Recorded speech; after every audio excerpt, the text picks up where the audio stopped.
আসসালামু আলাইকুম। সবাইকে স্বাগতম জানাচ্ছি বিদ্যাবাড়ি অনলাইন ক্লাসরুম থেকে। সাথে আছে আমি Mohammad Jahidul Islam Sajal, senior lecture English department, Bidyabari. আশা করছি আমাকে স্পষ্টত শুনতে এবং দেখতে পাচ্ছেন আপনারা। যদি স্পষ্টত শুনতে এবং দেখতে পেয়ে থাকেন কাইন্ডলি একটু ক্লিয়ার লিখে কমেন্ট করবেন, হ্যাঁ?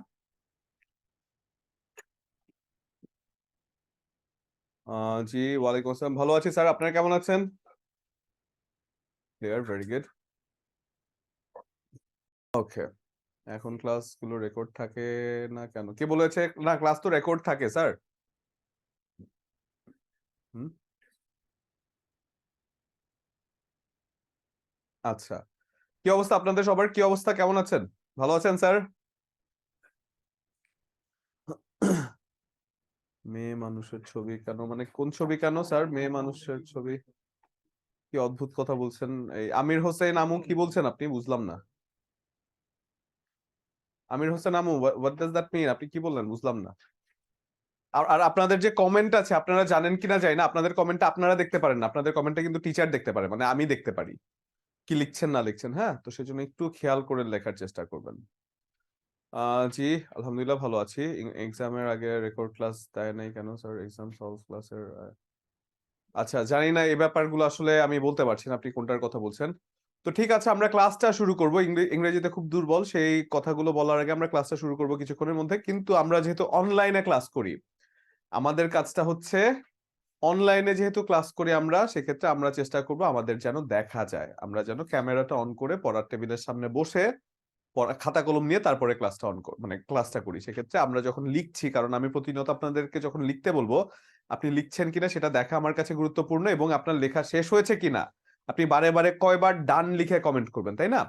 তো আপনার ক্লাস অনেক পরে পেলাম, মানে আপনার ক্লাস অনেক পরে পেয়েছেন মানে আপনাদের সাথে কি আমার আগে ক্লাস হয়েছে এরকম কিছু? আপনার সাথে কি আমার লাস্ট 1 মাস ধরে ওয়েট করছেন মানে ক্লাস হয়নি? মিথি বলছেন, অনেকে বলছেন ১ মাস ধরে ওয়েট করছেন। মানে কি আপনারা মানে আমার মানে ১ মাস ধরে আপনারা ভর্তি হয়েছেন, আমার ক্লাস হয়নি। তাই তো? এরকম কিছু?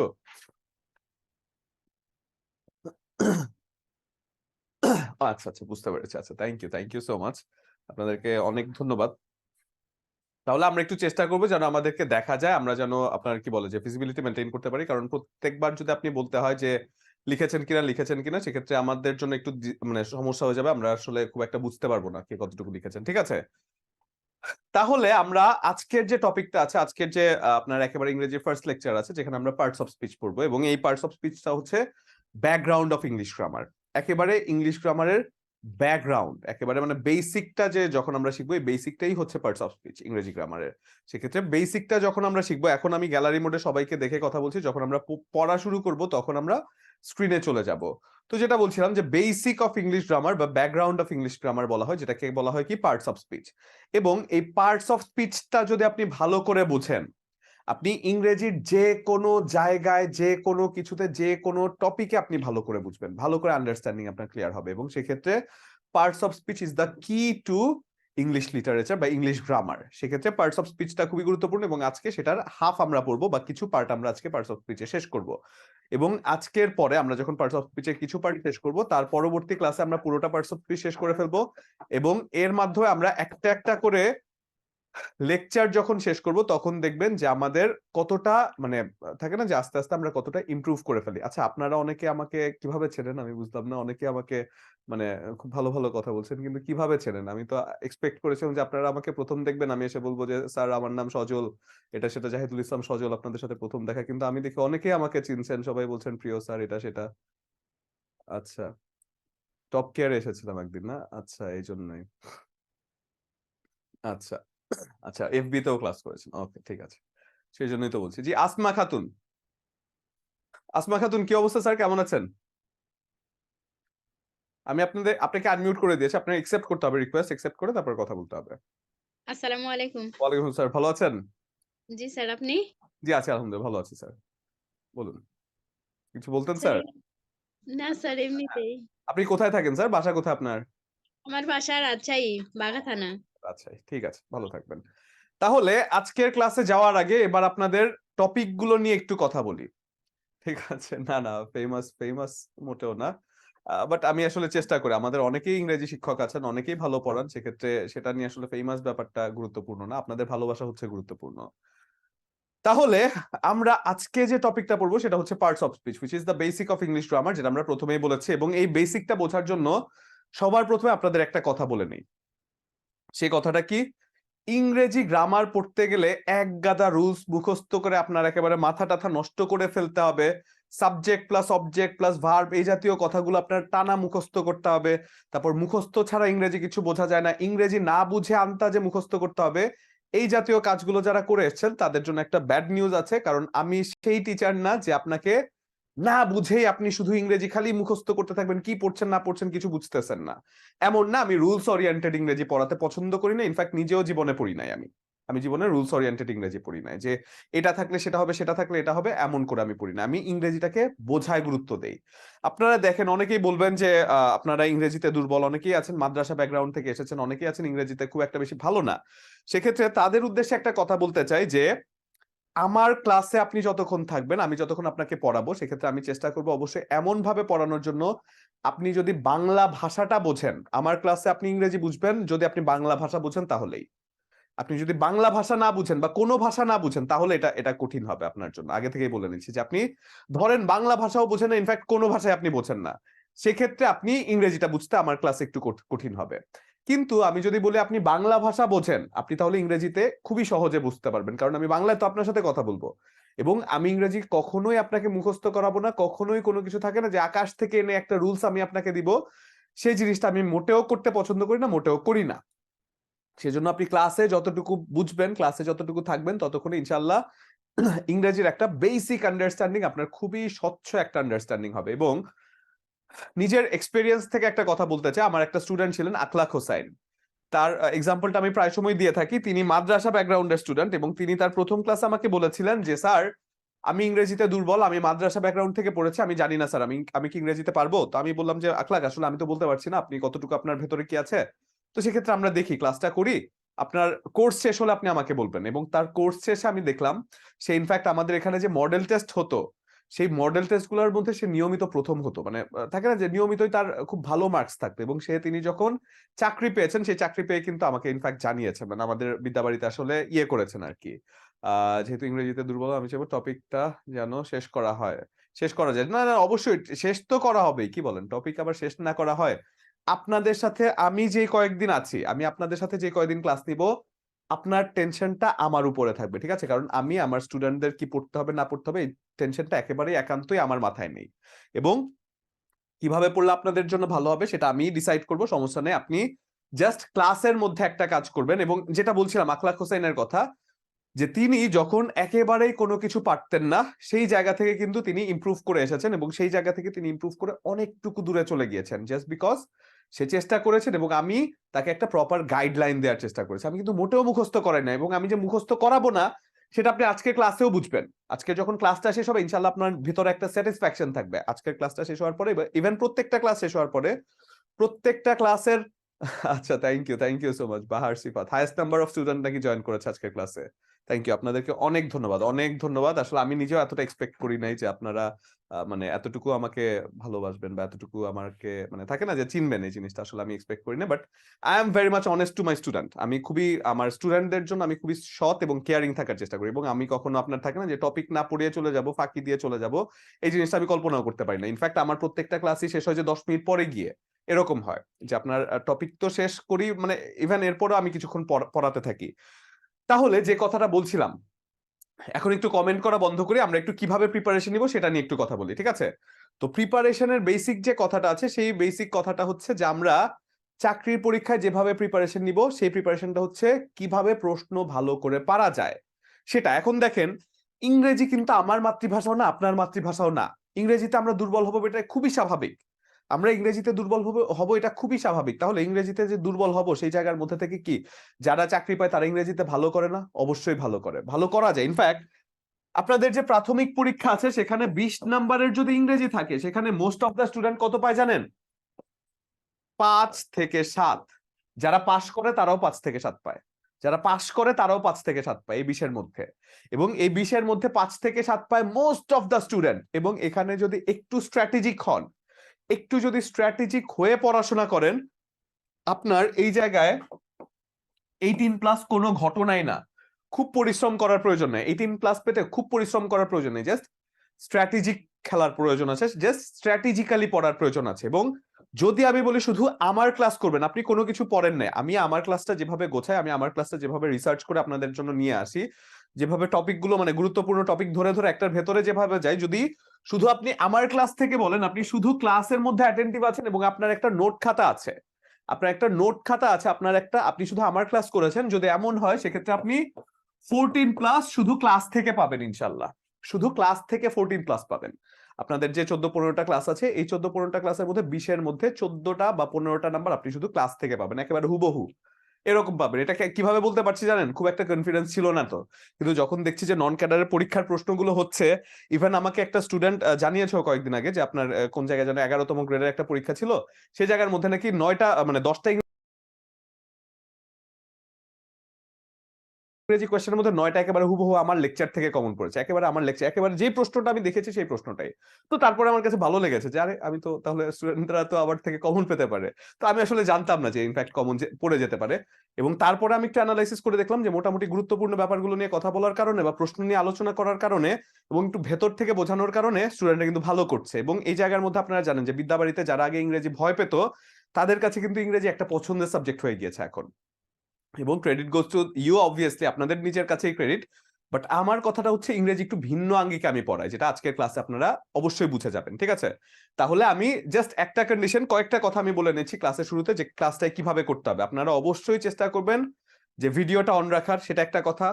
খাতা কলম নিয়ে আমার সাবজেক্টের জন্য, ইংরেজি সাবজেক্টের জন্য একটা নোট খাতা অবশ্যই অবশ্যই অবশ্যই অবশ্যই 1000 বার অবশ্যই আপনার প্রয়োজন হবে।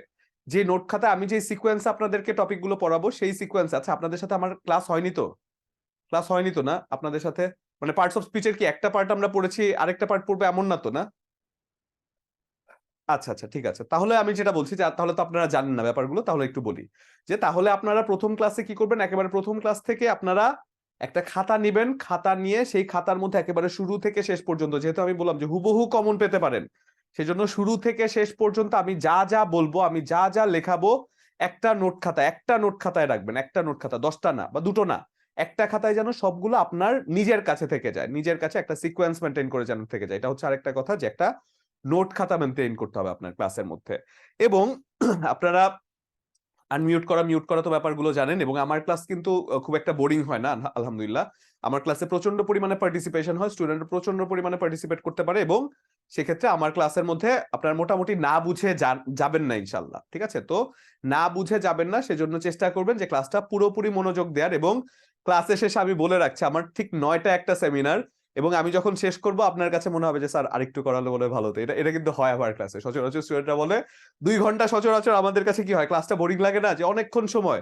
কিন্তু অনেকক্ষণ সময় আমার ক্লাসে এতটুকু আমি বলতে পারি, আমি পড়াতে পারি কিনা জানি না, কিন্তু আমার ক্লাস আপনার বোরিং লাগবে না, এতটুকু আমি বলতে পারি, ঠিক আছে? তাহলে আসুন আজকের ক্লাসের টপিক যেটা আছে সেটা হচ্ছে পার্টস অফ স্পিচ। সেই পার্টস অফ স্পিচে আমি যাব, যে আমরা এখন পার্টস অফ স্পিচ পড়বো। এখন পার্টস অফ স্পিচটা হচ্ছে ইংরেজির একেবারে ব্যাকগ্রাউন্ড অফ ইংলিশ গ্রামার, বা which is known as the basic of English grammar, যেখান থেকে খুবই পরিমাণে প্রশ্ন আসে। এখন আমি দয়া করছি কমেন্ট করবেন না এখন, হ্যাঁ? এখন একটু পড়ার মধ্যে যাব, আবার কমেন্টের জায়গা দিব। আমি যখন সময় দিব তখন অবশ্যই আপনাদের পার্টিসিপেশন প্রয়োজন হবে, বাট এখন একটু বুঝবেন। একেবারে শুরু থেকে বলছি, একেবারে ইংরেজিতে যার যে দুর্বলতা আছে সেই দুর্বলতার কাটানোর চাবি হচ্ছে এটা, সেই দুর্বলতা কাটানোর চাবি হচ্ছে এই ক্লাসটা, যে পার্টস অফ স্পিচ।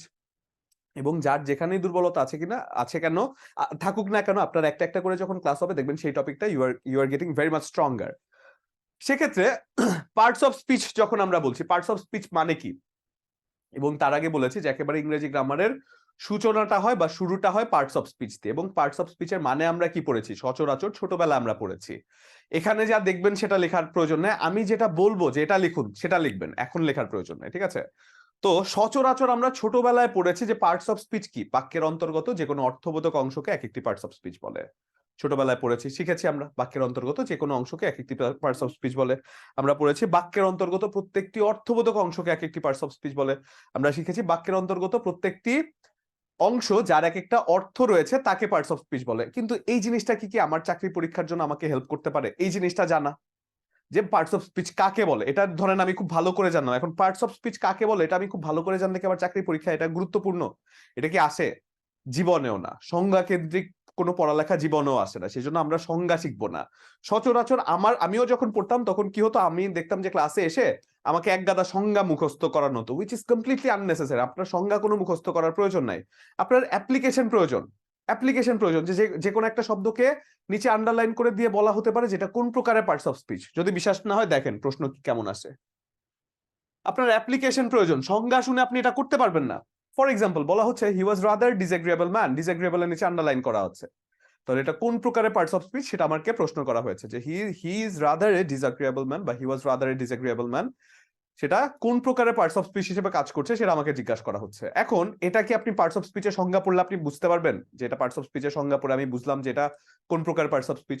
আপনি যদি বলা হয় যে what kind of noun is cattle, ক্যাটেলটা কোন প্রকারের নাউন, আপনি এখন সংজ্ঞা পড়ে বুঝতে পারবেন ক্যাটেলটা কোন প্রকারের নাউন? নিঃসন্দেহে জীবনেও বুঝতে পারবেন না। এই জায়গার মধ্যে আমাদের যে কাজটা করতে হবে, আমাদের হচ্ছে অ্যাপ্লিকেশন কেন্দ্রিক পড়ালেখা করতে হবে, এবং যে পড়ালেখাটা আমরা একেবারে প্রথম থেকেই শুরু করব।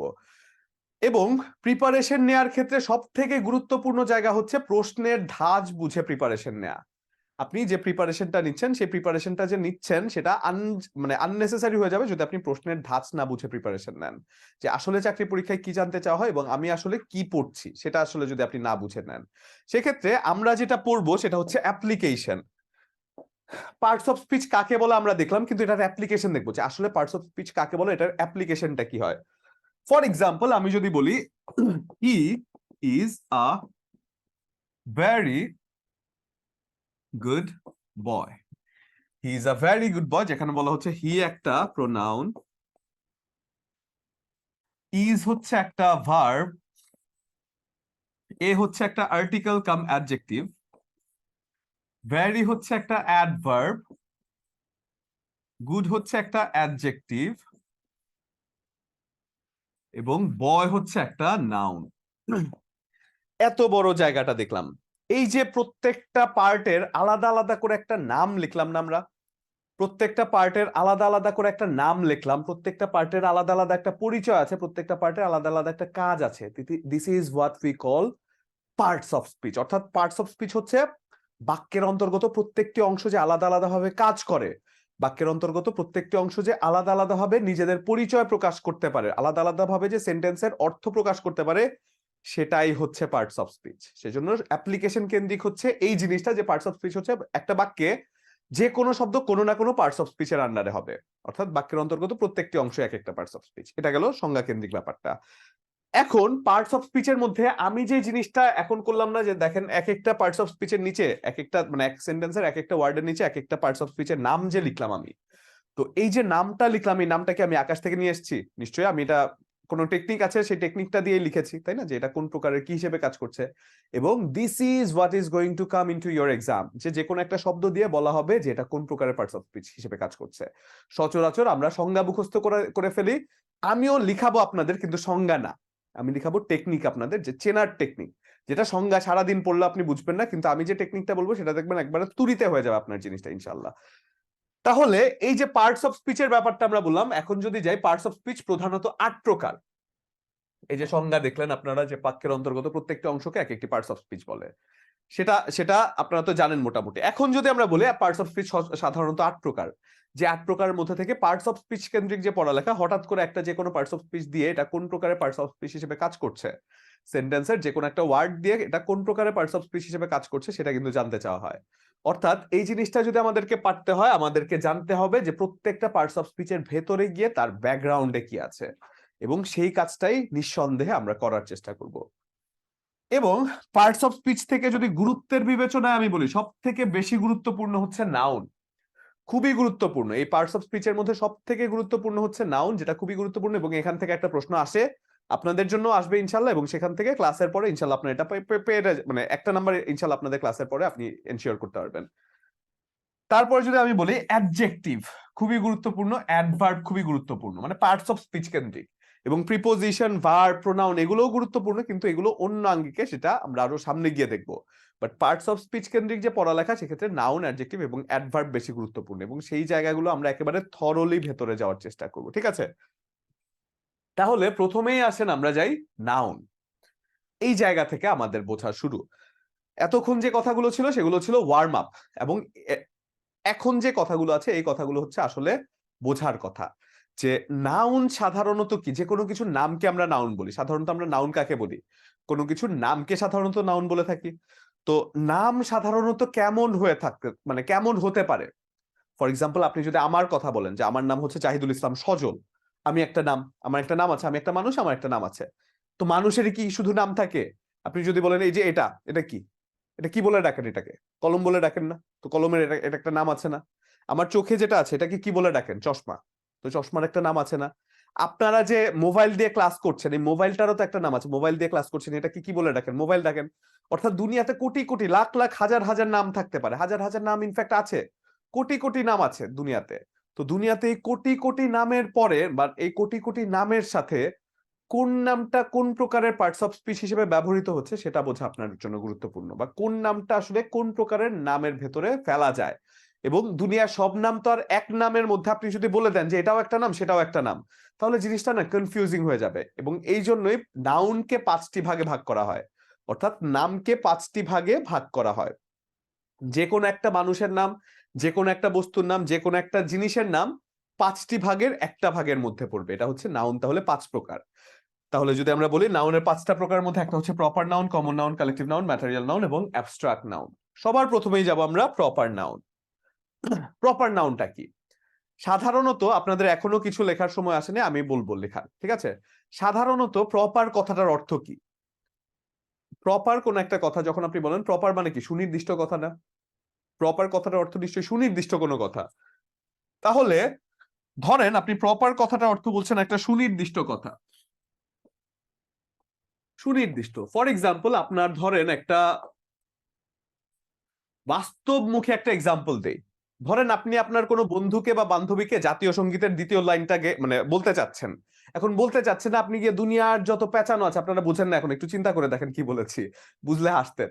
তাহলে যখন আপনি জাতীয় সঙ্গীতের দ্বিতীয় লাইন আপনার কোনো একটা বন্ধুকে বা বান্ধবীকে গিয়ে বলছেন, তো সেটাকে আপনি সরাসরি বলতে পারছেন না, গিয়ে আপনি অনেক চিন্তা করছেন যে এটাকে আসলে কিভাবে বলবো। দুনিয়ার যত প্যাচ আছে সব প্যাচ আপনি দিচ্ছেন, দুনিয়ার যত প্যাচ আছে শত প্যাচ মানে আপনি তত প্যাচ দিচ্ছেন। এখন সেই পেঁচাচ্ছেন যখন কথাটা, তো এই যে কথাটাকে পেঁচাচ্ছেন, তখন আপনার ফ্রেন্ড আপনাকে বলবে কি, আরে পেঁচাচ্ছিস কেন, প্রপার কথা বল। তাহলে প্রপার মানে কি? সুনির্দিষ্ট কথা। যে যেটা বলতে চাচ্ছ সেটা বলো না, মানে যেটা বলতে চাচ্ছ সেটা বলো। তাহলে প্রপার যদি হয় সুনির্দিষ্ট কথা, তাহলে সুনির্দিষ্ট কথা মানে কি? যে যাকে বলতে চাচ্ছি, এটা যদি নামের ক্ষেত্রে আমি বলি যে প্রপার যদি হয় সুনির্দিষ্ট, এবং নামের ক্ষেত্রে আমি যদি বলি প্রপার নাউনটা হচ্ছে কোন একটা সুনির্দিষ্ট নাম, অর্থাৎ যাকে আপনি বোঝাচ্ছেন তার নামকেই বোঝাচ্ছেন, যাকে ডাকা হচ্ছে তাকেই বোঝানো হচ্ছে, যাকে ডাকছেন তিনিই হাত তুলতে পারছেন। এবার টেকনিকে কিন্তু চলে এসেছি। বলেছিলাম না আমি আপনাদেরকে টেকনিক লেখাবো, এই টেকনিকটাই আমরা চলে এসেছি। প্রপার নাউন হচ্ছে সুনির্দিষ্ট নাম, অর্থাৎ যাকে ডাকবো সেই হাত তুলতে পারবে, সেই নামটা হচ্ছে প্রপার নাউন। ফর এক্সাম্পল, ধরেন আপনি বলছেন জাহিদুল ইসলাম সজল, অনেকে জাহিদ স্যার বলেন, অনেকে সজল স্যার বলেন, অনেকে পুরোটা নামই বলেন জাহিদুল ইসলাম সজল, যাই হোক। তো এই যে জাহিদুল ইসলাম সজল, আপনি আমার কথা বলছেন, তো আমি হাত তুলবো না? আমার কথা বলছেন, তার মানে কি আমি একটা প্রপার নাউন, যে আমার নাম ধরে ডাকা হচ্ছে, আমি হাত তুলতে পারছি, একটা প্রপার নাউন। ফর এক্সাম্পল, আমাদের ক্লাসে মৌসুমী আছেন, কমেন্টে আমি দেখতে পাচ্ছি মৌসুমী একটা কমেন্ট করেছেন। তো এই মৌসুমীর যে কমেন্টটা আছে, মৌসুমীকে আমি যখন ডাকতে পারছি, মৌসুমীকে হাত তুলতে পারবেন না? আমাদের ক্লাসে ধরেন আপনারা 373 জন ক্যান্ডিডেট মানে পার্টিসিপেন্ট আছেন, এর মধ্যে আমি মৌসুমীর নামটা ধরে ডাকছি, তো মৌসুমী নিশ্চয়ই হাত তুলতে না। স্যার এখন হাত তোলার প্রয়োজন, আমি বোঝাচ্ছি, হ্যাঁ আমি বোঝাচ্ছি, ঠিক আছে? তাহলে এই যে মৌসুমীর নামটা ধরে আমি ডাকছি, মৌসুমী নিশ্চয়ই হাত তুলতে পারবে। কল মি স্যাম, এই স্যাম আপনার নাম কি? কলমি স্যাম নাকি? এটা কি ধরনের নাম হলো? স্যাম, স্যাম মনে হয় আপনার নাম। তাহলে যদি আমি বলি স্যাম, তার নামটা ধরে আমি যখন ডাকছি নিশ্চয়ই স্যাম হাত তুলতে পারবে। আমি যদি রনি কুমার দাসের নাম ধরে ডাক দিই, রনি হাত তুলতে পারবে, কমেন্টে যাদের নাম দেখছি। আমি যদি পপি আক্তারের নাম ধরে ডাকি, পপি হাত তুলতে পারবে। আমি যদি বলি মুনজিরা মুন, তিনি হাত তুলতে পারবেন। ইনফ্যাক্ট আমি যাদেরকে ভিডিওতে দেখছি, শারমিন, তারপরে কি শারমিন আক্তার, তারপরে কি মাহিয়া মাহি, মাহিয়া মাহি আপনি কি নায়িকা নাকি? আরে বাবা, আমাদের ক্লাসে তো অনেক ফেমাস মানুষ আছেন। তো যাই হোক, আমি রবিউল ইসলামকে দেখতে পাচ্ছি, আমি নূপুরকে দেখতে পাচ্ছি, আমি আফরোজা, রোজিনা, সবাইকে দেখতে পাচ্ছি। এই যে প্রত্যেককে আমি যখন ডাকলাম এক একজনের নাম করে, যাকে ডেকেছি তিনি হাত তুলতে পারবেন না? নিশ্চয়ই তিনি হাত তুলতে পারবেন।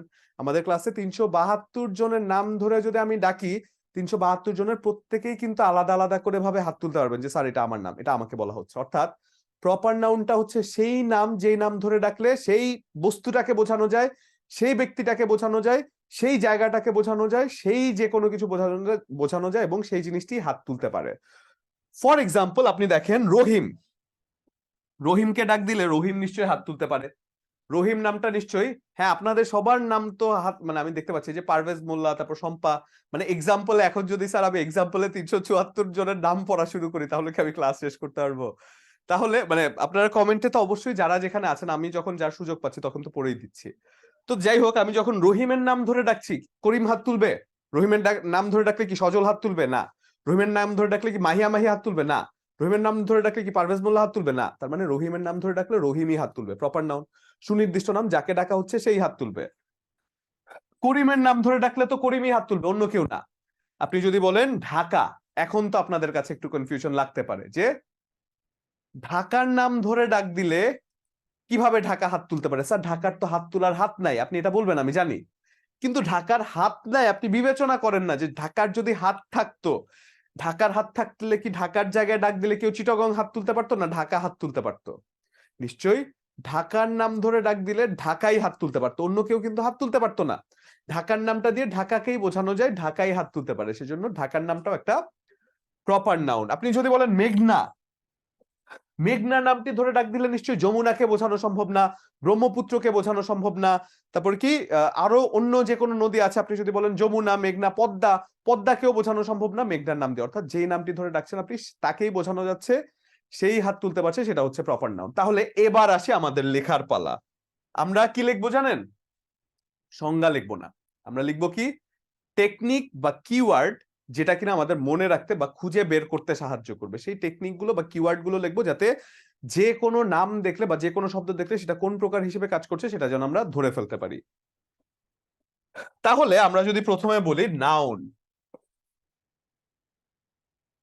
কোনো কিছুর নাম, কোনো কিছুর নাম, এটা হচ্ছে নাউন। তাহলে আমি যদি বলি প্রপার নাউন,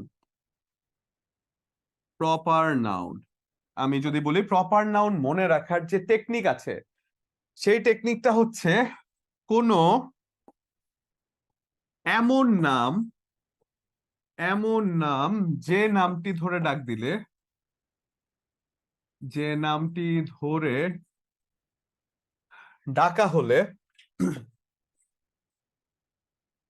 যাকে ডাকা হচ্ছে তাকেই বোঝানো সম্ভব, তাকেই বোঝানো সম্ভব এবং সেই হাত তুলতে পারছে, এবং সেই হাত তুলতে পারছে, তুলতে পারছে, এবং সেই নামটি, সেই নামই প্রপার নাউন, প্রপার নাউন। এবং উল্লেখ্য প্রপার নাউন সবসময় ক্যাপিটাল লেটার দিয়ে শুরু হয়। উল্লেখ্য প্রপার নাউন সবসময় ক্যাপিটাল লেটার দিয়ে, লেটার দিয়ে শুরু হয়। উল্লেখ্য প্রপার নাউন সবসময় ক্যাপিটাল লেটার দিয়ে শুরু হয়, এটা হচ্ছে প্রপার নাউনের কাজ। ঠিক আছে, আবার জিজ্ঞাসা করে লিখবো না কে যে কি অচিন্ত রয়, আপনি কি বললেন স্যার লিখবেন না মানে? দুইবার লিখবেন, আপনার জন্য শাস্তি, আপনি দুইবার লিখবেন, একবার লেখা শেষ হলে আরেকবার লিখবেন। আপনি জিজ্ঞাসা করছেন লিখবেন না, আমি বললাম যে ক্লাস থেকে অনেক কমন পাবেন আপনারা। তাহলে যদি আমরা বলি যে প্রপার নাউন হচ্ছে যে প্রপার নাউন সবসময় ক্যাপিটাল লেটার দিয়ে শুরু হয়। ফর এক্সাম্পল আপনি যদি বলেন ঢাকা, আপনি যদি বলেন চিটাগং, আপনি যদি বলেন মেঘনা, আপনি যদি বলেন আমার নাম সজল, আপনি যদি বলেন ধরেন রায়হান, আপনি যদি বলেন ধরেন আরো যে কোনো একটা কিছু যাকে সুনির্দিষ্ট নাম যেটা বোঝানো যায়, ফর এক্সাম্পল আপনি যদি বলেন যমুনা, এই সবগুলোই হচ্ছে সুনির্দিষ্ট নাম, অর্থাৎ যেই নামটা ধরে ডাকছেন সেই হাত তুলতে পারছে, সেই নামটাই হয়ে যাচ্ছে প্রপার নাউন। একটু লেখা হলে ডান লিখবেন। অর্থাৎ প্রপার নাউন হচ্ছে সুনির্দিষ্ট নাম, যেই নামটা ধরে ডাক দিচ্ছেন সেই হাত তুলতে পারছে, সেটা হয়ে যাচ্ছে প্রপার নাউন। ঠিক আছে, হয়ে থাকলে একটু ডান লিখবেন। ওকে, ডান। এবার আসি আমরা কমন নাউনে।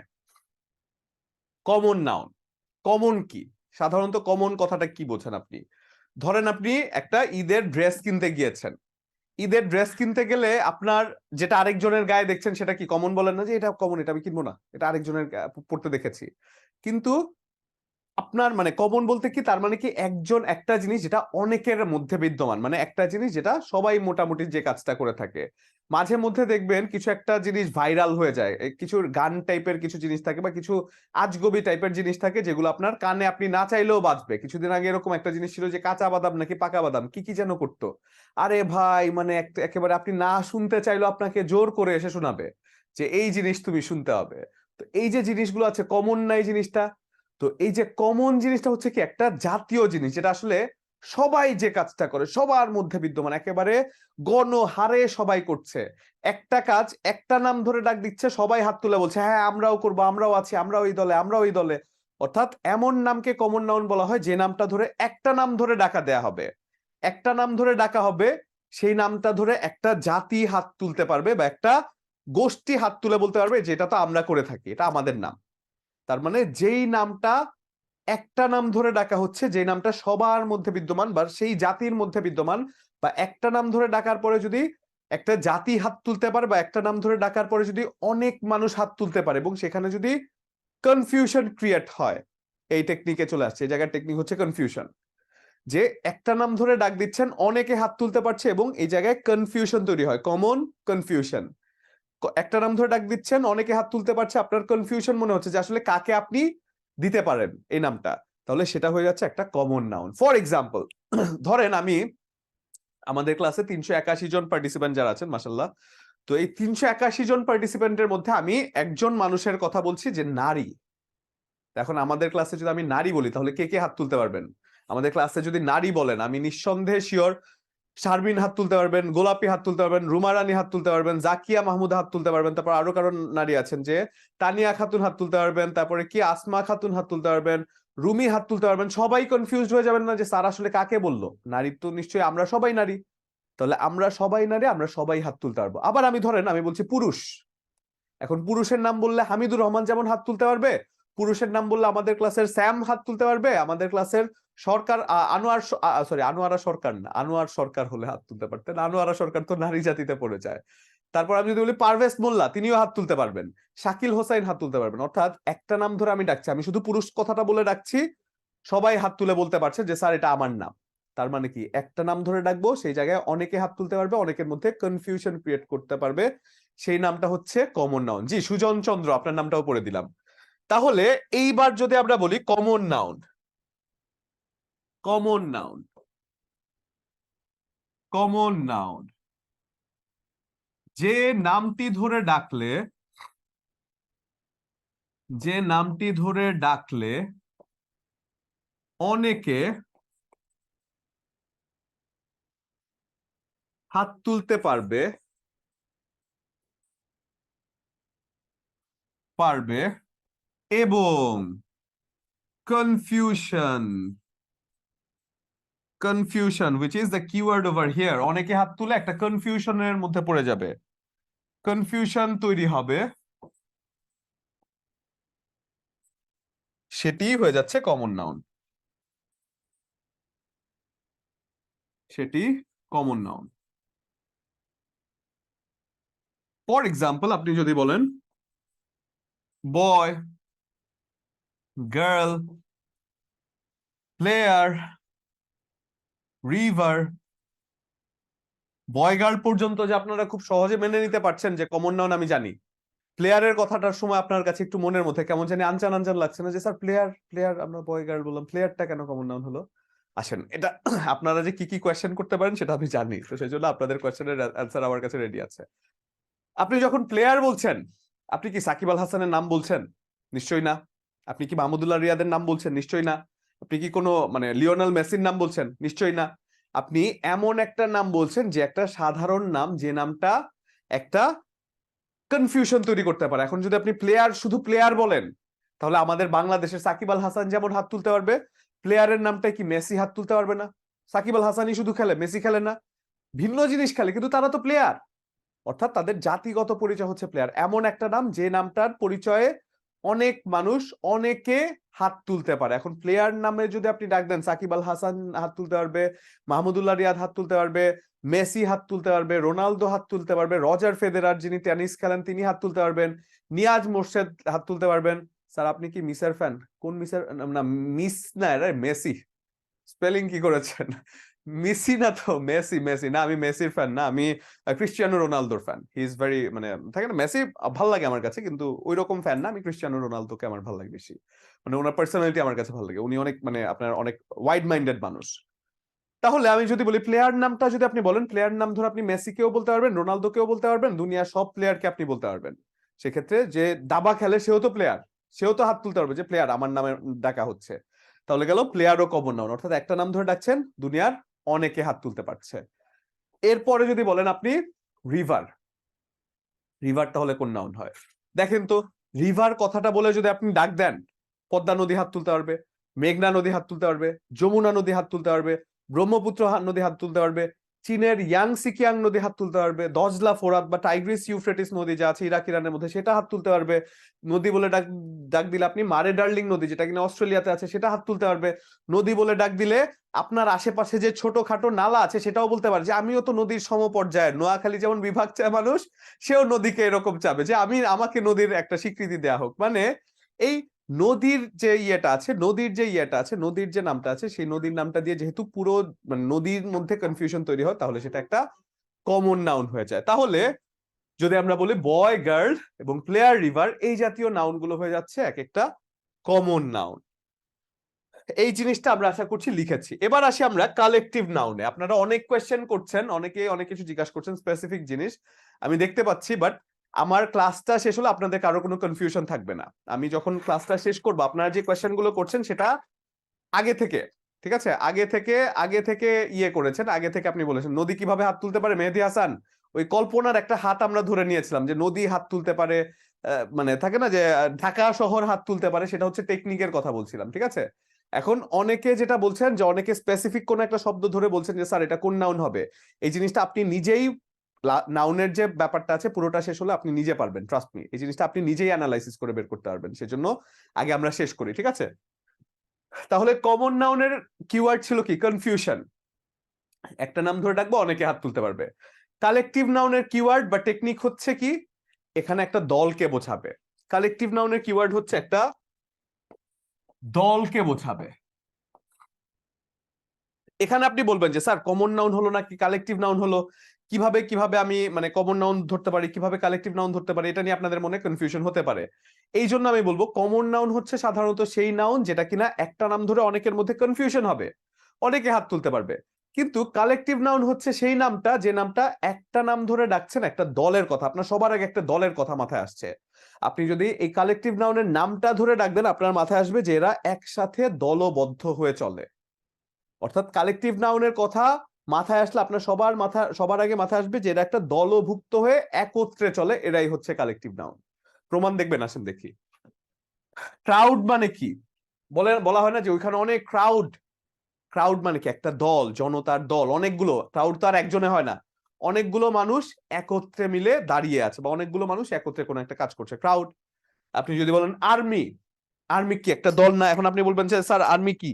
আর্মি তো নিশ্চয়ই একটা দল হিসেবেই কাজ করে, আর্মি একটা বাহিনী না? আমরা বলি না পাক হানাদার দল, আমরা পাক হানাদার দল। আচ্ছা, অবশ্যই আব্দুল কাদের বিপ্লব, আমাকে একটু আপনি মানে ইয়েই করে ফেললেন, মানে আমাকে একটু আপনি কি বলে মনক্ষুণ্ণই করে ফেললেন। বেসিক ধারণা দেওয়ার পরে অবশ্যই পরীক্ষায় কিভাবে আসে সেটা আমি সমাধান করে দিব নাকি না দিব সেটা আমি খুব ভালো করে জানি স্যার, মানে কোন জায়গা থেকে কি করতে হবে একটা মানুষ, আমার এত বেশি কথা বলার প্রয়োজন নাই। So don't try to teach me what I am teaching now, ঠিক আছে। আমি যেটা আপনাকে শেখাচ্ছি সেটা আপনি আমাকে শেখাতে যাবেন না দয়া করে। সেজন্য আমি যেভাবে পড়াচ্ছি, I know my duty very well, সেজন্য আমাকে আপনি মানে প্লিজ আপনি মানে টপিকটা শেষ হোক তারপরে আপনি বোঝার চেষ্টা করেন। সেজন্য দয়া করে আমাকে জ্ঞান দেওয়ার চেষ্টা করবেন না যে টপিকটা অন্তত আমি পড়াচ্ছি এখন, ঠিক আছে? আপনার জন্য কি আছে না আছে সেটা আমি খুব ভালো করে জানি। আমি যখন ক্লাস শেষ করব, আপনার নাউনটা শেষ হলে আমরা প্র্যাকটিসে যাব। তো সেজন্য আপনি মানে থাকে না যে আগে থেকে যদি ইয়ে করেন, মানে মাঝে মধ্যে কিছু কিছু জিনিস থাকে কি this is not fair actually. কারণ আমি দুটো জিনিস পড়াতে পারি না, আপনি আমাকে শেখানো শুরু করেছেন। That is not fair. It's okay bye the way, but এই জিনিসটা একটু খেয়াল রাখবেন যে আমি একেবারে আমার স্টুডেন্টদের জন্য একেবারেই আমি খুবই আন্তরিকভাবে চেষ্টা করি। কিন্তু যদি কেউ আমার মানে থাকে না যে আমার আন্তরিকতা নিয়ে যদি বা আমার যেহেতু আমি একেবারে ভেতর থেকে দেওয়ার চেষ্টা করি, আমি জিনিসটাকে প্রফেশন নেই না, আমি জিনিসটা একান্তই স্টুডেন্টদের ভালোর দিকে চিন্তা করে আমি হয়তো বা মানে আমি ওইভাবেই জিনিসটাকে চিন্তা করি যে আপনাকে আমি এক গাদা জিনিস আপনাকে করাতে পারি যেটা আপনার প্রয়োজন নাই সেটা আমি করাবো না আপনাকে, যেটা আপনার প্রয়োজন আছে আপনি যেন এখান থেকে একটা নাম্বার পান সেটা আমি কাজ করব। তো সেজন্য আমি জানি আমি যদি এতটা কনফিডেন্ট না হতাম আমি জীবনে ক্লাসে শেষে বলতে পারতাম না যে এখান থেকে আপনি 15 নাম্বার পাবেন বা 14 নাম্বার পাবেন। কনফিডেন্ট দেখে বলেছি, কিভাবে পড়লে ভালো হবে সেটা আপনি আপনার থেকে আমি ভালো জানি। একটু চুপ থাকবেন, মানে এই সকল ব্যাপারে একটু কথা কম বলার চেষ্টা করবেন, ঠিক আছে? না ইটস ওকে, আমি বুঝতে পেরেছি আব্দুল কাদের বিপ্লব, বাট স্টিল মানে এটা আপনার আপনার উদ্দেশ্যে মানে সবাইকে বলে রাখছি যে এই জিনিসটা একটু মাথায় রাখার চেষ্টা করবেন যে আমি জানি যে কিভাবে একটা জিনিস ভালো করে আপনার ভেতরে ঢুকাতে হবে। এবং টিচার মানে যে শুধু এক গাদার নলেজ নিয়ে এসে খাতার মধ্যে আপনার বোর্ডের মধ্যে লিখে দিল সেটা কিন্তু না। টিচার মানে হচ্ছে তার রিসার্চ থাকবে আপনার মাথায় কিভাবে ঢোকানো যায় জিনিসটা। টিচার মানে কি বোর্ডে লিখে দেয়া না। টিচার মানে হচ্ছে আপনার মাথায় কিভাবে ঢোকাতে হয় সেটা নিয়ে তার রিসার্চ থাকে, এবং আপনার মাথায় কিভাবে ভালো করে ঢুকবে সেটা নিয়ে আমি রিসার্চ করে এসেছি। আমি শুধু বই পড়ে আসি নাই যে আমি এটা লিখে দিলাম আপনি এটা মুখস্থ করে যাবেন। আপনার মাথায় কিভাবে ঢুকাতে হবে সেটা আমি রিসার্চ করে এসেছি, ঠিক আছে? তো সেজন্য একটু আমার কাছে মানে আপনি কি বলে যে একটু ধৈর্য ধরবেন। তাহলে এবার যদি আমি বলি যে যখন কালেকটিভ নাউনের কথা বলছি, কালেকটিভ নাউন হচ্ছে একটা দলের নাম। যেই নামটি ধরে আমি ডাকছি সেই নামটি একটা দলকে বোঝায়। ফর এক্সাম্পল, ধরেন আমার এতগুলো কথা বলতে হতো না, আমি জাতীয় নাম এই যে এই সংজ্ঞাটা বলে আমি 3 লাইন বলে শেষ করে দিতে পারতাম। কিন্তু এই 3 লাইন বলে আপনার সারা জীবনে যে কনফিউশন আছে সেই কনফিউশনটা থেকেই যাবে। আমি যখন এটাকে নিয়ে 5 মিনিট কথা বলবো, এই 5 মিনিট কথাটা আপনার সারা জীবনের কনফিউশন দূর হয়ে যাবে এবং ভবিষ্যতে আপনার এটা নিয়ে আর কনফিউশনই থাকবে না। তো সেজন্য অবশ্যই আমি বেসিক থেকে শুরু করে, এবং আমার ক্লাসের মধ্যে আপনি বেসিক থেকে সব থেকে বেশি অ্যাডভান্সেও যেতে পারবেন। সেজন্য আমি বললাম তো আমি খুব প্রফেশনাল না এই জায়গায়। আমি স্টুডেন্টদের দিকে মানে থাকে না যে আমার কষ্ট হলো আমি স্টুডেন্টদের দিকে চিন্তা করে বেশি এটা পড়ানোর চেষ্টা করি। তাহলে যদি আমরা বলি যে কালেকটিভ নাউন হচ্ছে কোন একটা দলের নাম, তাই না? কোন একটা সমষ্টির নাম। আপনি যেই নামটা ধরে ডাকছেন সেই নামটা নিশ্চয়ই একটা দলকে বোঝাবে, তাই না? তাহলে দলকে বোঝাবে এমন নামগুলো আপনি বলতে পারেন আর্মি দল, নেভি দল। নেভি বাহিনী না, একটা বাহিনী না? তো বাহিনী বললে কি এটা কি একটা দলে চলে না? আপনার মাথায় কি আসবে? একটা দল আসবে না? নেভি একটা বাহিনী, একটা দল। আপনি যদি বলেন ক্লাস, ক্লাস কি আপনারা যারা আমাদের ক্লাসে আছেন, আমাদের ক্লাসে আমার সাথে যারা ক্লাস করছেন তারা কি একটা দলে ইয়ে করছেন না? আপনারা একটা দলভুক্ত হয়ে ক্লাস করছেন না? দলের কথা মাথায় আসে। আপনি যদি বলেন গ্রুপ, গ্রুপ বললে কি আপনার মাথায় সবার আগে একটা দল আসবে না? গ্রুপ বললে কি একটা দল আপনার মাথায় আসবে না যে গ্রুপ মানে কি কয়েকজন বন্ধু বান্ধব মিলে বা কয়েকজন মানুষ মিলে একসাথে চলছে, তাহলে সেটা একটা গ্রুপ। আপনি যদি বলেন ফ্লোক, ফ্লোক হচ্ছে কি পশু পাখির পালকে বোঝানো হয়। পাল মানে কি একটা দল, দলকে বোঝায়। আপনি যদি বলেন হার্ড, হার্ড মানে কি একটা ভেড়ার পালকে বোঝায়। হার্ড মানে হচ্ছে ভেড়ার পাল। তো ভেড়ার পাল কি একটা দল না? ভেড়া কি একত্রে পাল হতে পারে? ভেড়া কি একা পাল হতে পারে? নিঃসন্দেহে না। ভেড়ার একটা দলকে বোঝানো হয়। আপনি যদি বলেন শোল, শোল হচ্ছে মাছের ঝাঁক। তাহলে আমি যদি বলি না না আমার মুড চেঞ্জ হতে পারে না, ইম্পসিবল। আমি না, ঝাড়ি দেওয়াও কিন্তু স্টুডেন্টের একটা অংশ, মানে টিচিং এর মধ্যে ঝাড়ি দেওয়াটাও একটা অংশ। আপনার কি মনে হচ্ছে যে মানে যিনি এই কথা বলেছেন আমি তার উপরে খুব বিরক্ত হয়ে গেছি? না, ঝাড়ি দিলাম আবার একটু পরে আমি ওনাকে সুন্দর করে কথা বলবো, এটাই হচ্ছে টিচিং এর একটা প্রফেশন। এই জায়গার মধ্যে পার্সোনাল কোনো কিছু নেই। আমার স্টুডেন্ট তাকে ভালো লাগতে পারে, আমি তাকে ঝাড়ি 100টা দিব, আবার 100 ভাবে আমি তাকে বোঝাবো দেখেন এটা এভাবে না এভাবে, কারণ সে আমার স্টুডেন্ট। আপনারা যখন আমার সাথে ক্লাস করছেন আপনার পুরোটা রেসপন্সিবিলিটি আমার হাতে। তো সেজন্য আমি এটা নিয়ে মানে আমি মোটেও পার্সোনালি নেই নাই সকল জিনিসগুলা, ঠিক আছে?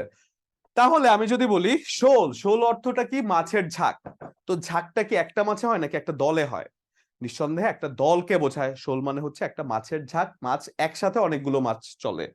আপনি যদি বলেন অডিয়েন্স, অডিয়েন্স মানে কি আপনারা যারা আমাকে দেখছেন, অডিয়েন্স কি কখনো একা হতে পারে? একা যদি হয় তাহলে তো সেটা আমি একজনের সাথে ওয়ান টু ওয়ান কথা বলছি। আমি তো ওয়ান টু ওয়ান কথা বলতাম, এক এক মানে কি বলে যে একজন যদি হতো। একজন যেহেতু না, তার মানে ওয়ান টু ওয়ান আমরা কথা বলছি না, আমরা একটা ক্লাসের মধ্যে আমার অডিয়েন্স আছে, সামনে অনেক মানুষ আছে। সেই জন্য এটা হয়ে যাচ্ছে কি একটা অডিয়েন্স হয়ে যাচ্ছে একটা কালেকটিভ নাউন যেখানে একটা দলের অস্তিত্ব বোঝানো যায়। মেজরিটি, বেশিরভাগ মানুষের একটা দল। মেজরিটি কথাটা যদি আমরা বলি, মেজরিটি কথাটা হচ্ছে বেশিরভাগ মানুষের একটা দলকে বোঝানোর ক্ষেত্রে ব্যবহৃত হয়। অর্থাৎ যখন আপনি মেজরিটি বলছেন, এই মেজরিটি কথাটার দ্বারা একটা বেশিরভাগ মানুষ বা সব থেকে বেশি মানুষের একটা দলকে বোঝানোর ক্ষেত্রে ব্যবহৃত হয়, এবং এটাও কিন্তু একটা দলের অস্তিত্ব বোঝায়। তারপরে আমি যদি বলি শাওয়ার, শাওয়ার কথাটা কি? শাওয়ার হচ্ছে গবাদি কি বলে যে আপনার যখন ইয়ে করছে, কি বলে, এক পশলা বৃষ্টি যখন পড়ছে, মানে বৃষ্টির ফোঁটা তো নিশ্চয়ই একটা পড়ে না, বৃষ্টির ফোঁটা নিশ্চয়ই এক গাদা একসাথে অনেকগুলো ফোঁটা বৃষ্টির পড়ে। তাহলে এই শাওয়ার কথাটাও হয়ে যাচ্ছে একটা কালেকটিভ নাউন। এরপর যদি আমরা বলি ফ্যামিলি, ফ্যামিলি কথাটা কি? ফ্যামিলি একটা পরিবার, পরিবার কি কখনো একা হতে পারে?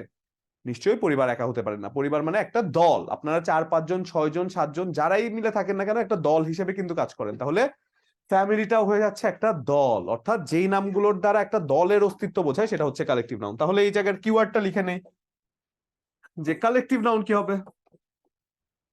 কালেকটিভ নাউন আমি যদি বলি যে নাম দ্বারা, যে নাউন দ্বারা কোনো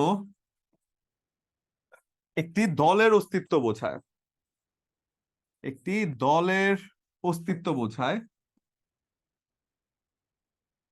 কোনো একটি দলের অস্তিত্ব বোঝায়, তাই কালেকটিভ নাউন। কালেকটিভ নাউন, যে নামটি দ্বারা কোন একটি দলের অস্তিত্ব বোঝায় তাই হচ্ছে কালেকটিভ নাউন। তাহলে কালেকটিভ নাউনের মধ্যে যে নামটা দ্বারা একটা দল, আপনার যে নামটা মাথায় আসলে একটা দলের কথা আপনার সবার আগে মাথায় আসবে সেটাই হয়ে যাচ্ছে একটা কালেকটিভ নাউন। তাহলে কালেকটিভ নাউন কোনগুলো হতে পারে একটু আমরা লিখে নেই, কোনগুলো কালেকটিভ নাউন হতে পারে একটু আমরা যদি লিখে নেই। তাহলে আমরা যদি কালেকটিভ নাউন গুলো বলি সেটা হচ্ছে এই জায়গার যে নাউন গুলো আছে সেগুলো সব থেকে বেশি গুরুত্বপূর্ণ আছে চাকরি পরীক্ষায়।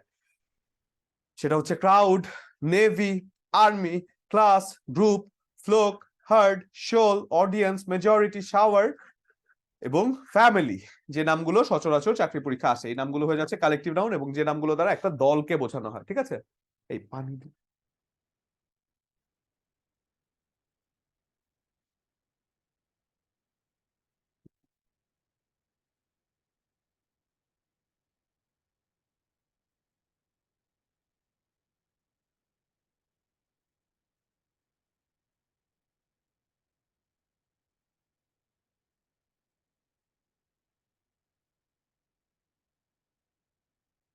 দাঁড়ান, বুঝলাম না। হ্যাঁ, দেন তো।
ওকে, তাহলে এটা যদি হয় কালেকটিভ নাউন হচ্ছে, তাহলে কালেকটিভ নাউন হচ্ছে যে কোনো একটা নাম যেটা দ্বারা একটা দল বোঝায়। ফ্লোক হচ্ছে একটা পশু পাখির পাল, মানে পাখির দলকে বোঝায়।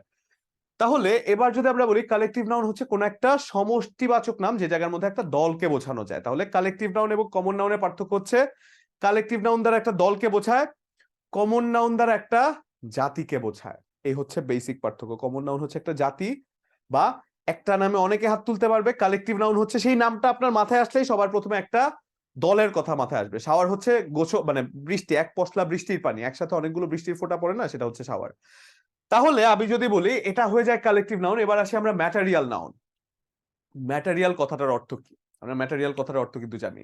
ম্যাটেরিয়াল কথাটার অর্থ হচ্ছে কোন একটা, মানে কোনো কিছু একটা যে ইয়ে থাকে, উপকরণ, তাই না? ম্যাটেরিয়াল কথার অর্থ তো আমরা সাধারণত উপকরণ বোঝাই। তো উপকরণ কি কি হতে পারে? আমার এই কলমটা তৈরি করতে প্লাস্টিক প্রয়োজন হয়েছে, উপকরণ। আমার চোখের চশমাটা তৈরি করতে হয়তো বা গ্লাস প্রয়োজন হয়েছে, উপকরণ। আমি যে বিল্ডিংটায় দাঁড়িয়ে আছি সেই বিল্ডিংটা তৈরি করতে ইট বালি রড সিমেন্ট যাই তৈরি লেগেছে সব উপকরণ। আপনার ধরেন একটা সামনে একটা টেবিল আছে, আমার টেবিলটা তৈরি করতে একটা কাঠ তৈরি করা হয়েছে, উপকরণ। না, উপকরণ বস্তু না, কিন্তু উপকরণ বা বস্তু না, বস্তু আলাদা জিনিস, উপকরণ আলাদা জিনিস। উপকরণ হচ্ছে এমন একটা জিনিস যেটা কিনা কোন একটা জিনিসের কাঁচামাল হিসেবে উৎপাদন প্রক্রিয়া ব্যবহৃত হয়েছে। উপকরণটা সবসময় উৎপাদন প্রক্রিয়ায় কাঁচামাল হিসেবে ব্যবহৃত হয়েছে এবং সেজন্য এটা একটা উপকরণ বোঝানো হয়। এখন আপনাদের মাঝখানে একটা কনফিউশন এই জায়গার মধ্যে আসবে, আমি জানি কনফিউশনটা কি, কোনটা বস্তু, যেটা কিন্তু আমির হোসেন আমু অলরেডি কিন্তু এই কনফিউশনে পড়েছেন যে স্যার উপকরণ বা বস্তু, উপকরণ বা বস্তুর যে কনফিউশনটা আছে এটা ক্লিয়ার করার জন্য আমরা একটা নোট আমরা লিখে নিব, যেটা আমি টেকনিকের কথা বলছিলাম। সেই টেকনিকটা হচ্ছে কি, ম্যাটেরিয়াল নাউন বা উপকরণের নামকে পরিমাপ করা যায় কিন্তু গণনা করা যায় না। এটা আগে লিখে নিই, তারপরে বোঝাচ্ছি যে কি আসলে লিখলাম। আমরা যদি বলি ম্যাটেরিয়াল নাউন, ম্যাটেরিয়াল নাউন সেই জায়গার মধ্যে কি কিওয়ার্ড আমরা কি লিখবো?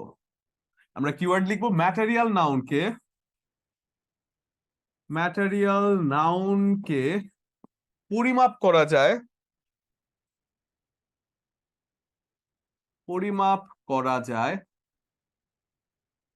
কিন্তু গণনা করা যায় না, কিন্তু গণনা করা যায় না।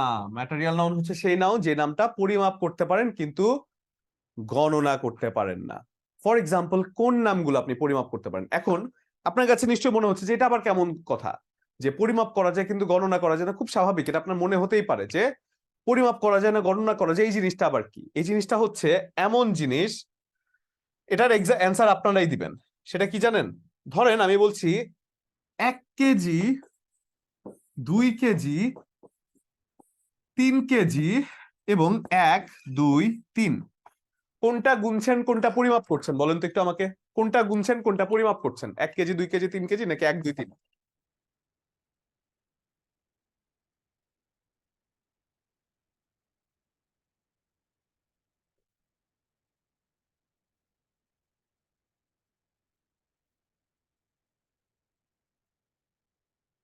Very good. আপনারা বলছেন উপরেরটাকে আপনি গুনছেন না, পরিমাপ করছেন।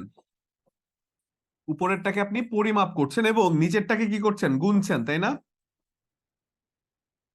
এবং এটাই হচ্ছে টেকনিক, যেটাকে আপনি বাজারে গিয়ে 1 কেজি হিসেবে কিনবেন, 1 লিটার হিসেবে কিনবেন, 1 পাউন্ড হিসেবে কিনবেন, 1 ভরি হিসেবে কিনবেন, 1 কিউসেক হিসেবে কিনবেন, 1 গ্রাম হিসেবে কিনবেন আপনি, বা যেটাকে আপনি টন হিসেবে কিনবেন, মানে পরিমাপক হিসাবে যেটা আপনি কিনতে যাবেন সেটাই হচ্ছে ম্যাটেরিয়াল, ম্যাটেরিয়াল নাউন। এটাকে ম্যাটেরিয়াল নাউনকে কখনো একটা দুটো তিনটা করে আপনি কখনোই কিনতে পারবেন না। তাহলে এই জায়গার মধ্যে, এবং ইংরেজি যে ভাষাটা আছে, ইংরেজি ভাষা ম্যাটেরিয়াল এবং যে কি বলে, যে কাউন্টেবল এবং মেজারেবল মানে গণনাযোগ্য এবং পরিমাপযোগ্যকে একেবারেই আলাদা করে রেখে দেয়। যে ইংরেজি ভাষায় যেটা পরিমাপযোগ্য সেটা কখনোই গণনাযোগ্য না, ইংরেজি ভাষায় যেটা গণনাযোগ্য সেটা কখনোই পরিমাপযোগ্য না। এই দুটো জিনিস কমপ্লিটলি আলাদা। এই নোটটাও একটু করে ফেলি, যে যেটি গণনাযোগ্য সেটি পরিমাপযোগ্য নয়, সেটি পরিমাপযোগ্য নয়, এবং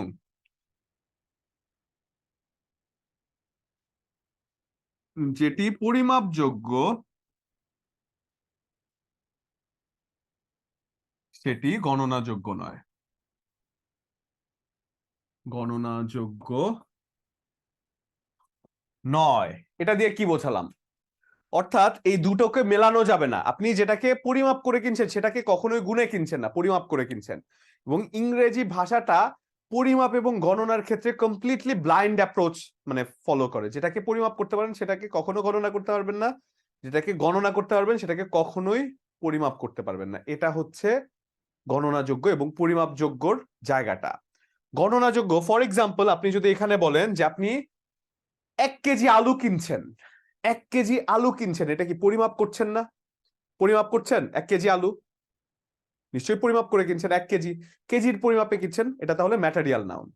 যেটাকে পরিমাপ করে কিনছেন সেটা ম্যাটেরিয়াল নাউন, কিন্তু যেটাকে 1 2 3 4 এভাবে গুণে কিনছেন সেটা হচ্ছে কমন নাউন হয়ে যায়। তাহলে আমরা যদি বলি যে ম্যাটেরিয়াল নাউন হচ্ছে এমন নাম যাকে পরিমাপ করা যায় কিন্তু গণনা করা যায় না, যেটা আমরা লিখেছিলাম। তাহলে পরিমাপ করা যায় না, গণনা করা যায় এমন কি কি নাম হতে পারে? ফর এক্সাম্পল, আপনি যদি ম্যাটেরিয়াল নাউনে এক্সাম্পল দেন, আপনি যদি বলেন মিল্ক, মিল্ক কি লিটার হিসেবে কিনেন না আপনি? 1 লিটার দুধ। আপনি যদি বলেন ওয়াটার, ওয়াটারও তো লিটার হিসেবে কিনেন। আপনি যদি বলেন মাটন, খাসির মাংস, কেজি হিসেবে কেনেন। আপনি যদি বলেন গোল্ড, ভরি হিসেবে কেনেন। আপনি যদি বলেন কি উড বা কাঠ, সেপটিক হিসেবে কেনেন, কাঠের যে পরিমাপ সেপটিক। আপনি যদি বলেন আয়রন বা লোহা, কেজি হিসেবে কিনেন, বা বড় অ্যামাউন্ট হলে টন হিসেবে কিনেন। আপনি যদি বলেন সল্ট, লবণ, সল্ট, আপনি কেজি হিসেবে কেনেন। আপনি যদি বলেন সুগার, কেজি হিসেবে, লিটার কেজি হিসেবে কেনেন। আপনি যদি বলেন রাইস, কেজি হিসেবে কেনেন। অর্থাৎ যেই নাউনটা আপনি পরিমাপযোগ্য কিনছেন সেটা হচ্ছে কাউন্টেবল নাউন, এবং যেটাকে পরিমাপ কি বলে, যেটাকে পরিমাপ করে কিনছেন সেটা হয়ে যাচ্ছে একটা ম্যাটেরিয়াল নাউন। যেটাকে পরিমাপ না করে কিনছেন, যেটাকে গণনা করে কিনছেন, সেটা কিন্তু কি বলে ম্যাটেরিয়াল নাউন হতে পারে না। তাহলে ম্যাটেরিয়াল নাউন এই জায়গাটুকু যদি লিখে নেন তাহলেই হয়ে যাবে। ঠিক আছে, ম্যাটেরিয়াল নাউন এই জায়গাটুকু লিখেছেন? আচ্ছা, আপনাদের অনেকেই হ্যান্ড রেজ করে রাখছেন। কিছুক্ষণ পরেই আমাদের পার্টিসিপেশন সেশন শুরু হবে, কিছুক্ষণ পরেই। বাট এখন আপাতত আপনাদের পার্টিসিপেশন আমি নিতে পারছি না, কারণ আরো আরো একটু আগাবো, আমরা আরো একটু সামনে পড়ে তারপর আমরা পার্টিসিপেশনে যাব। ঠিক আছে, তাহলে আমরা যদি বলি যে ম্যাটেরিয়াল নাউন আমরা লিখলাম, এবার আসি আমরা ম্যাটেরিয়াল নাউনের পরে আর কোন নাউন থাকে। ম্যাটেরিয়াল নাউনের পরে আমাদের আর থাকে অ্যাবস্ট্রাক্ট নাউন। অ্যাবস্ট্রাক্ট নাউন খুবই সহজ একটা জিনিস, খুবই সিম্পল একটা জিনিস। অ্যাবস্ট্রাক্ট নাউন হচ্ছে কোন একটা অনুভূতির নাম। এরপরে থাকে অ্যাবস্ট্রাক্ট নাউন। অ্যাবস্ট্রাক্ট নাউন, এই অ্যাবস্ট্রাক্ট মানে কি জানেন? একটা অদৃশ্য জিনিস। অ্যাবস্ট্রাক্ট কথাটার অর্থ হচ্ছে একটা অদৃশ্য জিনিস। তাহলে অ্যাবস্ট্রাক্ট নাউন হচ্ছে একটা অনুভূতির নাম। অ্যাবস্ট্রাক্ট নাউন হচ্ছে একটি অনুভূতির নাম, একটি অনুভূতির নাম যাকে দেখা যায় না, ধরা যায় না, ছোঁয়া যায় না, কেবল অনুভব করা যায়। কেবল অনুভব করা যায়। ফর এক্সাম্পল, আপনি যদি বলেন লাভ, লাভ। আপনি যদি বলেন অনেস্টি, আপনি যদি বলেন বিউটি, আপনি যদি বলেন চাইল্ডহুড, আপনি যদি বলেন ম্যানহুড, পুরুষকাল বা যৌবনকাল, আপনি যদি বলেন ইনফ্যান্সি, আপনি যদি বলেন কেমিস্ট্রি, এই সকল নামগুলোকে শুধু অনুভব করতে পারবেন। কারণ এই যে কথাটা আছে, এই কথাটা হয়ে যাচ্ছে একটা, এই কথাগুলো প্রত্যেকটা এক একটা অনুভূতির নাম, যাকে আপনি শুধু অনুভবই করতে পারবেন। দেখতে পারবেন না, ধরতে পারবেন না, ছুতে পারবেন না, শুধু অনুভব করা যায়। এই সকল নামগুলো শুধু অনুভব করা যায়, এদেরকে দেখা যায় না, ধরা যায় না, ছোঁয়া যায় না। ইনফ্যান্সি হচ্ছে শিশুকাল, ইনফ্যান্সি হচ্ছে শিশুকাল, শিশুকাল। ঠিক আছে, ইনফ্যান্সি হচ্ছে শিশুকাল। হয়েছে এটা লেখা?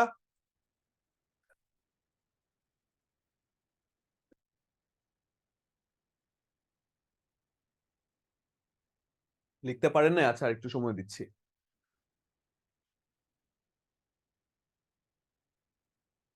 কেমিস্ট্রি হচ্ছে একটা বিদ্যা, কেমিস্ট্রি হচ্ছে একটা বিদ্যা। এই বিদ্যাটাকে কি দেখতে পারেন, ধরতে পারেন, ছুতে পারেন? শুধু অনুভব করতে পারেন। কেমিস্ট্রি একটা সায়েন্সের নাম বা একটা স্টাডির নাম, সেটাকে দেখা যায় না, ধরা যায় না, ছোঁয়া যায় না, শুধু অনুভব করা যায়। ঠিক আছে, তাহলে সেটা হয়ে যায় এক একটা অ্যাবস্ট্রাক্ট নাউন। ঠিক আছে, এবার আসি কাউন্টেবল এবং আনকাউন্টেবল এর ভিত্তিতে আবার নাউন আছে দুই প্রকার।